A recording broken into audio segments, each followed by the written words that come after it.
Welcome to I news. Pakistan రాజకీయాల్లో మరోసారి తీవ్ర చర్చకు దారితీసిన అంశం మాజీ ప్రధాని ఇమ్రాన్ ఖాన్ చేసిన తాజా వ్యాఖ్యలు.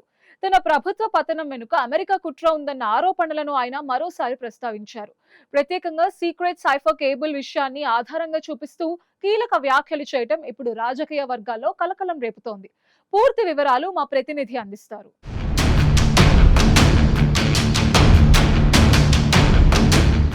పాకిస్తాన్ మాజీ ప్రధాని ఇమ్రాన్ ఖాన్ మరోసారి అమెరికాపై సంచలన ఆరోపణలు చేశారు. 2022లో తన ప్రభుత్వాన్ని కూల్చివేయడానికి అంతర్జాతీయ స్థాయిలో కుట్ర జరిగిందని ఆయన ఆరోపిస్తూ వస్తున్నారు. తాజాగా ఆయన సీక్రెట్ సైఫర్ కేబుల్ ను ప్రస్తావిస్తూ అందులో ఉన్న సమాచారం తన ఆరోపణలకు బలమిస్తోందని పేర్కొన్నారు. ఈ డిప్లొమాటిక్ కమ్యూనికేషన్ ద్వారా తన ప్రభుత్వంపై ఒత్తిడి తీసుకువచ్చారని ఆయన వాదిస్తున్నారు.